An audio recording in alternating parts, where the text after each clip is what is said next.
안녕하세요. 디지털 금융경제 전문 뉴스 리얼타임 빗썸 함께할 전 김수아입니다. 11월 셋째 주 금요일 시장 동향과 최신 토픽을 전해드립니다. 오늘의 가상자산 시세와 시장 상황 살펴보겠습니다. 어제 제롬 파월 연준 의장이 기준금리 인하를 서두를 필요가 없다고 전했습니다. 금리 인하 속도 신중히 지켜보셔야겠는데요. 트럼프 2기 행정부의 정부 효율부 수장으로 일론 머스크 CEO가 지정되며 트럼프 랠리는 계속되고 있지만 피로도 또한 보입니다. 이후 시장 방향성 세심히 확인하셔야겠습니다. 비트코인이 연일 신고가를 경신하면서 국민연금이 미국 주식시장에 투자한 비트코인 관련주 투자금이 3배 가까이 불었습니다. 국민연금은 3분기 말 기준 마이크로 스트래티지 24만 5천 주와 코인베이스 26만 5,646주를 보유 중인데요. 마이크로 스트래티지는 비트코인을 가장 많이 보유한 기업이고 코인베이스는 미국의 가상자산 거래소로 대표적인 비트코인 테마주입니다. 지난 12일 기준으로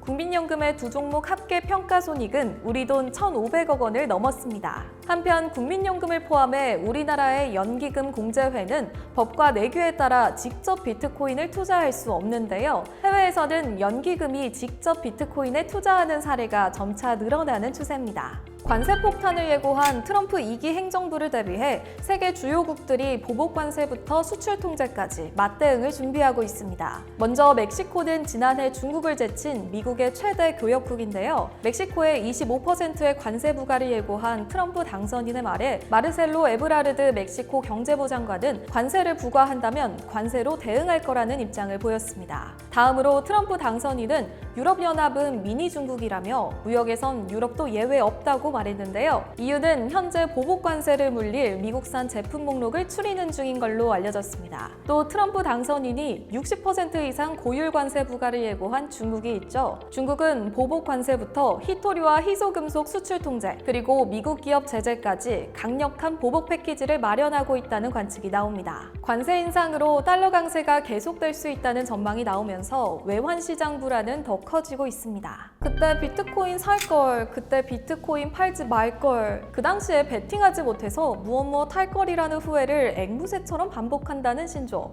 껄무새가 있죠. 독일이 그때 팔지 말 걸, 껄무새가 돼 있을 거라는 우스갯소리가 나오고 있습니다. 독일 정부가 이번 미국 대선 4개월 전에 비트코인을 매도했는데요. 우리 돈 최대 2조 원 정도 되는 수익을 놓친 겁니다. 지난 7월 독일 정부는 영화 불법 복제 웹사이트 무비2K에서 압수한 비트코인을 매도했습니다. 당시 평균 매도 가격은 57,600달러였는데요. 현재는 비트코인 가격이 연일 최고가를 경신하며 조기 매각으로 놓친 이익은 더 커지고 있습니다. 빗썸은 한때 하루 거래 대금이 10조 원을 넘겼습니다. 코스닥 거래 대금을 뛰어넘은 규모인데요. 현재 트럼프 랠리로 국내 가상자산 시장의 거래 규모가 폭발적입니다. 지난 12일 기준 국내 5대 거래소의 24시간 거래 대금은 우리 돈 25조 원에 달했는데요. 전날 코스피 코스닥 시장 거래 대금을 합한 20조 원보다 큰 수준입니다. 가상자산 거래소를 고민 중이시라면 빗썸에서 함께하세요.